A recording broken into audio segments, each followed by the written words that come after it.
Jesus will cleanse you in unexpected ways.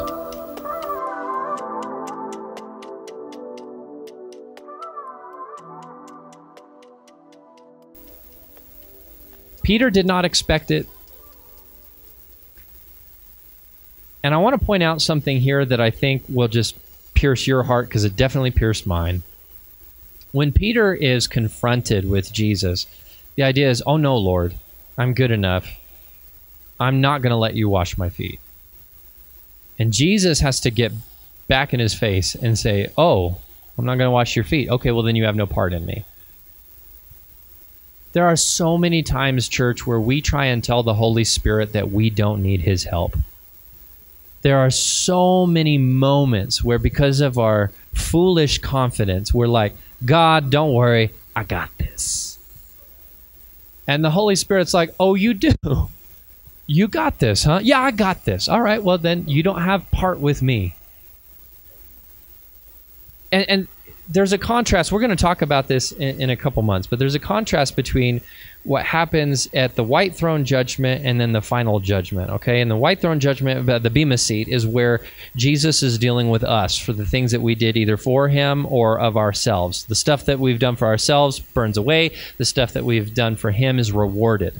There's a contrast to that in the final judgment, because in the final judgment, it is all measured by the book of life. And the book of life is a reflection of the perfection of the law. Now, as far as I'm concerned, there has only been one person in the entire history of mankind who has been able to fulfill that law. His name is Jesus. And so, for all those who are going to be judged by the book of life, they are going to be judged to the standard of Jesus Christ. Meaning that if they don't look like Jesus, if they don't act like Jesus, if they are not flawlessly in every capacity, everything that he was, then they're not written in the book. Okay? So, when we try and tell the Holy Spirit, I don't need you, the Holy Spirit's like, look, you do need me. Like Peter, freaking out, like, oh, wash my hands, wash my head. You know, he kind of takes the chide and he's like, oh man, I need to come back to the beginning. I need to get fixed all over again. And Jesus has to remind him, no, you don't. But you do need to keep in step with what I'm doing. And that's how it is in our Christian walk. The Lord is going to pick out things in your life that you think you can handle.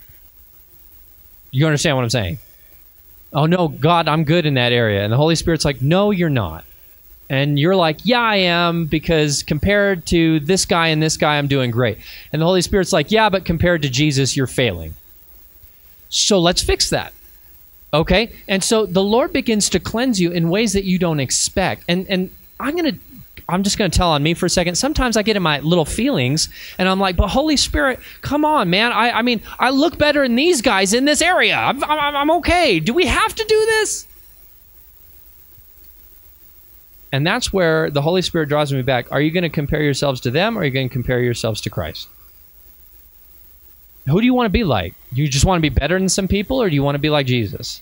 And then that moment hits me where I'm like, oh my gosh, you're right. It doesn't matter about people. All that matters is me and Jesus. That's really all that matters.